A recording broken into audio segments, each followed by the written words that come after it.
This Equipment World video is brought to you by Chevron Delo 600 ADF Ultra Low Ash Diesel Engine Oil. It's time to kick some ash. Hey everyone, welcome back to Equipment World. You're watching The Dirt. I'm your host Brian, and today we're going to take on the fact that you're not going to be here forever. We're going to talk about succession planning. And succession planning needs to be more than you taking your son out for a beer and saying, "Son, one day you're going to get this business." Why? Well, let's be honest, owning a business is complex, especially if you have multiple kids, or you may have one of your superintendents that would like to become part owner and help grow the company. That can get very complicated very quickly. And so a succession plan needs to be more formal than the expectation or even just the assumption that one of your offspring is going to take over the business, or you're just going to pass this off to your first in command. Today, we're going to talk with Stacey and Mark Thompkins of Thompkins Excavating out of New York, because they're actually in the middle of creating a succession plan for their business by using an outside firm, true professionals that are helping them through this process. But before we get into that, I want to take a second to tell you about the sponsor of this video, Chevron Lubricants. Protecting your diesel engine and its exhaust aftertreatment system has traditionally been seen as an either-or proposition when it comes to choosing the engine oil that's going to protect your system. And that's exactly why Chevron spent more than a decade of R&D work developing a no-compromise formulation. Now, I don't have to tell you why a clogged DPF is bad news, but here's the real kick in the pants. 90% of that ash clogging up your DPF and then upping your fuel and maintenance costs, it comes from your engine oil. You might be thinking, why don't they make an engine oil with less ash in it then? You'll be happy to learn that Chevron agrees with you. They've developed a new ultra low ash diesel engine oil that is specifically designed to combat DPF ash clogging. Delo 600 ADF with OmniMax technology cuts sulfate ash by 60%, radically reducing the rate of DPF clogging and extending the DPF service life by 2.5 times. Before, you had to choose between protecting your engine or your aftertreatment system. Now you don't.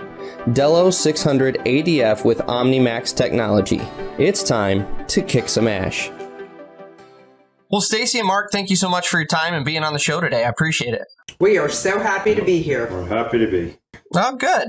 So I will try not to botch my interview then, since you guys are so excited. So my first question for you is, what kind of prompted you guys to start having a discussion about succession planning? What really was the catalyst there? Well, a couple of things. That our two boys are in the business. One is 26 and one is 24. So they both decided, one has been in the business for 3 years full time with us, and the other one about a year ago. And we do have business coaches that are very in tune with the family dynamics of running small businesses, and I would say more in the construction ends of things, because there seems to be a lot of family businesses that do work in this industry for some reason, right? It seems to lend itself to that. So they've been an instrumental piece in starting us to think about the process. Yeah. So was there a specific thing that came along that you guys decided, hey, we need to start having this conversation? Or has it just kind of been over time, as the boys have gotten interested in the business, you've started thinking this direction? I'm thinking our business coaches have told us that we need to start setting up the correct structure in order for there to be a successful takeover eventually. There's quite a lot to it in the org chart for the business, and who is going to replace Stacey and my roles and do exactly what we do. There's a lot more to it than I ever would have thought.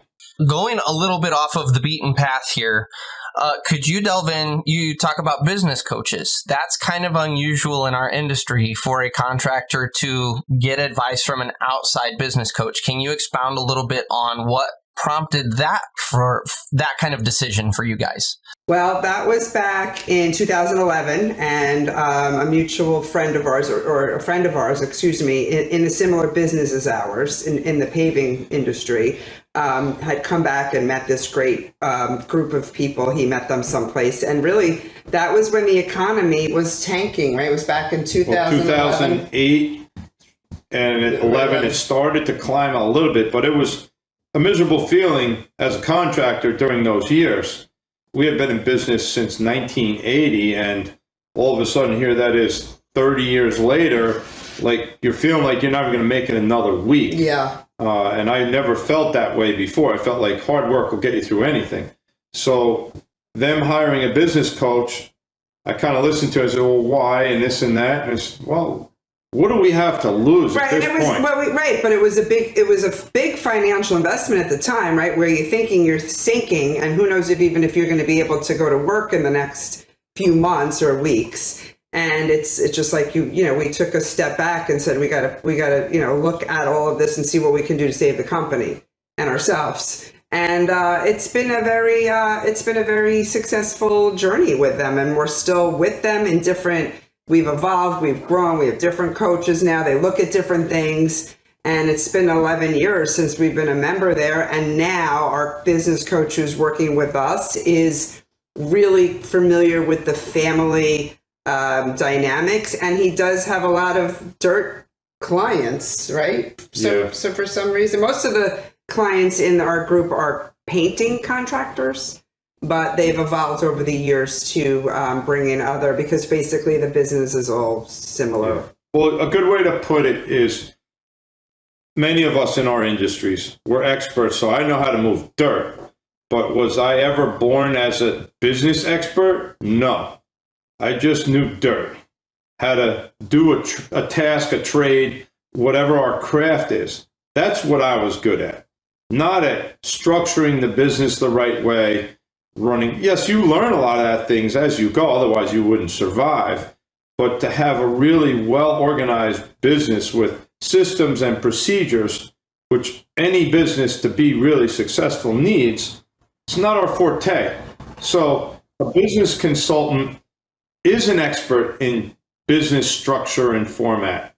And they taught us about business, not about dirt, about business. And that's why the consultant was so valuable to us since 2011. There's no way our revenue's gone up 10 times since we started with our consultant. Wow.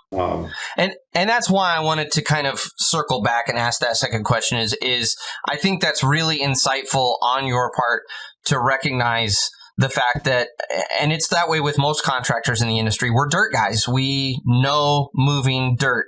But there is a lot more that goes into running a business, and today's topic about succession planning is a prime example of the things that you're not necessarily as a just dirt person going to be thinking about 10 or 15 years from now. You're in the zone of what dirt do we need to move this year?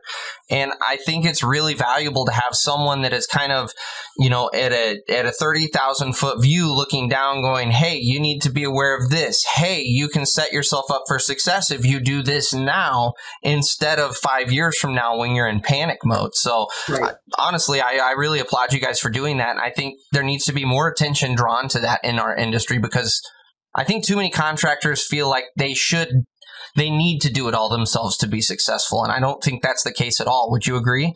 Oh, absolutely. You can't do it all yourself, especially as you're growing. We're learning. And those are big things for Mark specifically, because, it was 5 employees and now we have 30 employees. So there's no way you can grow and do it all yourself. So the systems, they say, set you free, and we're still working on all of them. And part of that planning and systematizing is our future of how we're exiting when and if out of here. The complexity of handing over a business to the next generation, whether it's blood generation or it's just the next generation of people, that's a pretty complex thing. Can you explain some of those, and we don't have to get real down in the weeds, but some of those dynamics that you guys are thinking about as you kind of wrap your mind around what the succession plan is going to look like? So what I've learned is, as I'm dealing with the boys, is what have I taught them or not taught them technically about the business? That's happening all the time. Maybe I'm regurgitating too much, but it's like, you need to know this. I have 42 years in this. They have less than that. So the farther ahead I can get them before I'm gone, the better off they're going to be, although it's hard for them to grasp it all. The other part of it is, like with our coach, what they're working on, some of the projects is, so Mark, write down everything you do.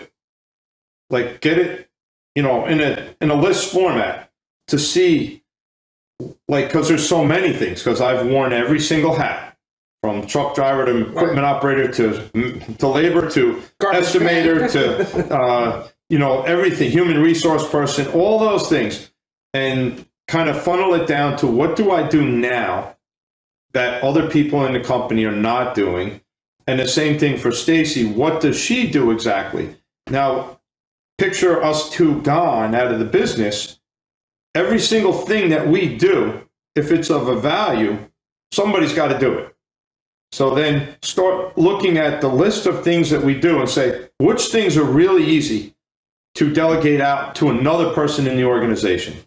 Because there's a lot. Drive a truck. Anybody can go drive the truck. So let's circle into what are the specific things that Mark does that isn't really easy to get out. Same thing with Stacey. There's things that she does that somebody else can do in the office, and there's other things that require a much higher level of skill.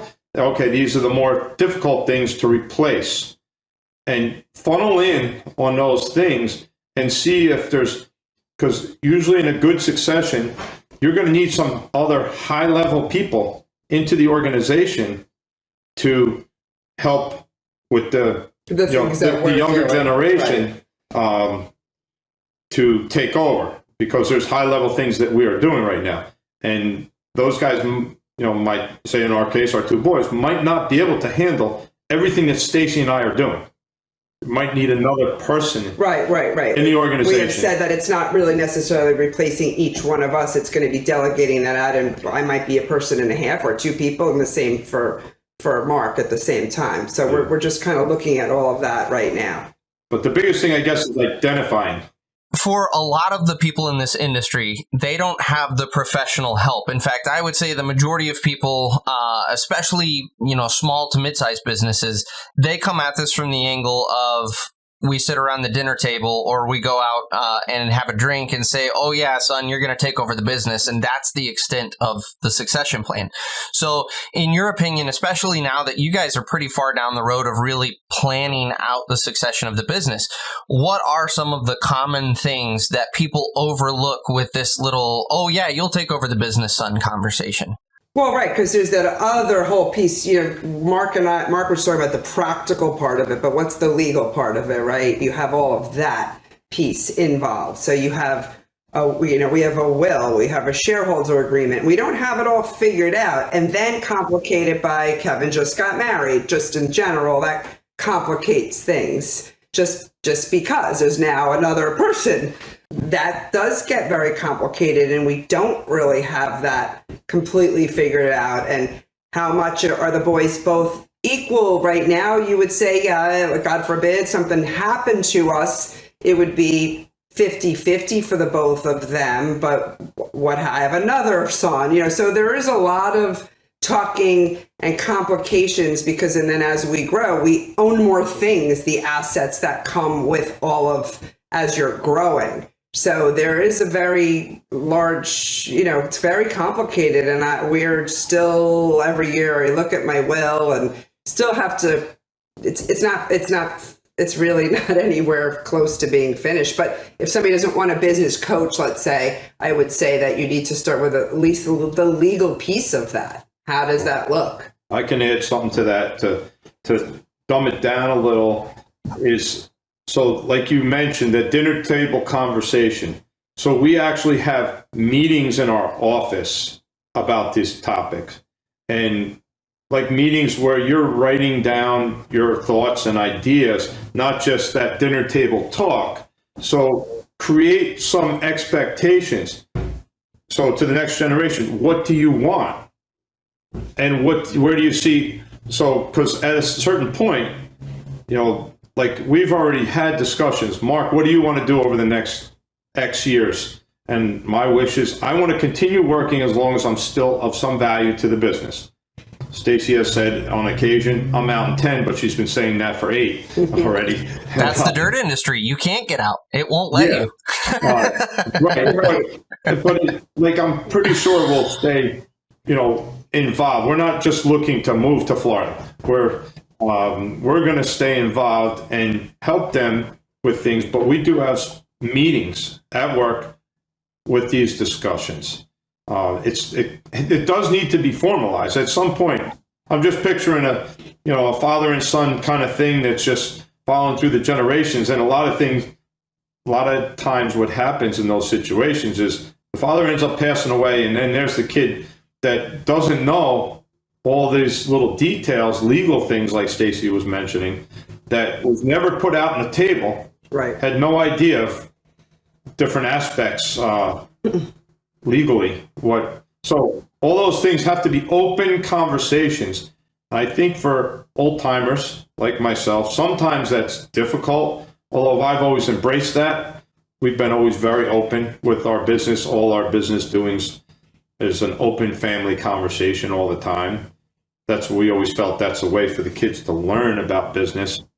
Yeah, they've been around, right. They've never had heard anything else at the dinner. Yeah, our dinner table conversation is business. Yeah. It always has been. Yeah. That's a dirt family. Right. And now we don't eat dinner with them every night anymore, but we're still always talking about it. Yeah, absolutely. So I heard you mention you guys, rough ballpark, 10 years-ish out from retirement.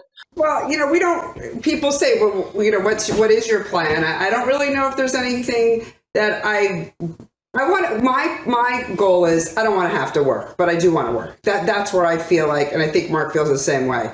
So we're not looking to go pack up and move away. Our kids are going to be here. We want to be with grandchildren one day. And as much as we're relevant into the business, so I couldn't tell you. Some people do. They have an exit date that they're going to be finished with their business. One of the coaches that we work with, and he's a little bit older, and he has a date. This is the date. This is what I'm doing. And we're not quite knowing that that's really what I want to do. I don't have anything else that I'm looking to do to replace this, because whatever I like doing, I do with this. I'm on the local town board. Well, I can do that. I don't have to retire from this to do that. So there's that. And I think, he likes to water ski, snow ski, those kind of things. So if we could just go do all those without having to feel guilty taking a 2 days. Yeah, not obligated to be in the office. Right. Yeah, my whole thing, actually, I just did an exercise where I wrote a letter to myself dated 5 years from now. And it says, today is my birthday. I just turned 65. I'm still working, and I plan on working for at least another 10 years, hopefully more. But I do have the freedom to take a 3-day weekend whenever I like. And I do enjoy snow skiing, so I'll ski 50 days every winter, and I'll do a lot of water skiing and a lot of mountain biking. So I wrote those things in this letter to myself in the future. And it's just kind of a vision of what I see a period of time from now looking like. So it created some clarity for myself. Right, it makes you write it down. I think that's a great exercise. Yeah, I need to do that. I've just done that in the last 3 weeks. I've been working with somebody. Last week we did that. And so that's the financial part. So we have a lot of rental properties, so we have income from that. And I plan on staying working in the business so I can always get a little bit of income from the company that we're working in now. So I don't need to set myself up for a 20-year retirement of how much money do you need to retire and never work a day for 20 years if you live that long. Yeah, and some people have the mindset, thinking about that now, is to sell the business off to their kids, right? So there's that piece of that. And like what Mark said, we're really not looking to do that. We just want to make sure that we could collect a paycheck out of the business every year to keep ourselves going, along with other sources of income that we do have. And I think that's a personal family decision choice, right? I've heard lots of families buying the parents out and vice versa. So that's not something that we want to do. The company is theirs. When we're done with it, it's theirs. They don't have to come up with some crazy amount of money to figure out how are they going to buy us out. That's not part of our conversation. Just take care of me when I'm old. That's right. Don't put me in a home, and if you do, it needs to be a really upscale one. So I guess my question, where I was ultimately going to go with that, is you're roughly 5 to 10 years out from really kind of pulling back. Do you feel now was the appropriate time to start really diving into this conversation? Or do you feel like you should have started this conversation maybe 10 years earlier? Or what's your thoughts there? Well, I mean, we've been slowly talking about it, but now we've really dug in, and we've been hearing about it, I would say, for the last 5 or 8 years through our business coaching, because they would be talking about it, but not to the point where we were doing anything. I think we're in a good place with it. I mean, yes, could everything have started sooner the better? Yeah, it's not going to hurt anything, but I don't think we lost any ground. I don't think we're too late either, because we really didn't know what was going on until Kevin started 3 years ago. 3 years ago. So before that, we didn't know. It was just us. Yeah. We didn't know what he ultimately thought that he would. Is what we thought. And then my middle one was a surprise last year. And who knows if I don't know what his long-term plan is exactly, if he wants to, he's finding his way now, trying to find the things that he likes. So to that point, you're right. We really didn't know until about 3 years ago that this is something that we needed to, because if none of the kids wanted to be in it, I don't know, we probably would have to think about selling it or getting some of the people that work here as a buy-in. Kind of setting them up. Yeah. So my final question for you guys is, now that you're kind of down the path pretty well, and I already know the answer because of our discussion, but would you, for other contractors in the industry, would you really recommend hiring an outside firm that professionally does this sort of thing to start developing a succession plan for the business? Or is this something you feel like someone could accomplish on their own and really do a thorough job of buttoning that up? Well, like you said, you answered the question, because it's a team, really. If you really do it right, it's somebody as the business coach to help you with that, the actual day-to-day, the logistics of it. And then there's the legal piece and the financial piece. So really, it's really, to get it right, and again, we're still in the middle of it, is your legal and your accounting people at the same time, and somebody that can tie that together and help you ask and get the right questions answered, because those people are not going to help you put in a plan in place as far as the logistics of actually running the business when you're not here, or what's going to happen. We're learning from our consultant dealing with this succession plan that there was a lot to it, a lot more than you might have thought. If you're just drumming along in your business for all these years and just think my son's just going to take it over, I didn't see it the way, because he'll ask us a question and then boom, there it is. Wow. Okay. That's an interesting question that you asked, and now we got to answer it. Those questions probably wouldn't have popped into our head had we not had an outside person ask them of us. So I would say it's really a huge advantage if somebody has outside help on the succession plan. And it's a succession plan because and we ride off into the sunset, but you also have to think of, this is also part of your crisis plan. If God forbid something happened to us both at the same time, what would that look like too? Yeah, there's both of those. It's, the succession plan is a lovely thought. Life doesn't always work out that way. Well, thank you again to Stacey and Mark for coming on the show to talk to us about this today. As you can see, succession planning, there is a lot that goes into it, and there are a lot of dynamics at play within a business, even a relatively straightforward business where you don't have multiple divisions, you don't have hundreds of employees. This is a complex thing to try to pass the torch in your company.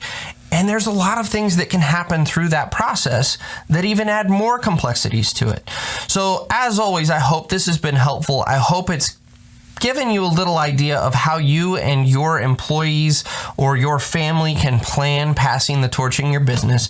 If you have any questions or comments, absolutely drop them down below. And we'll catch you guys on the next episode of The Dirt.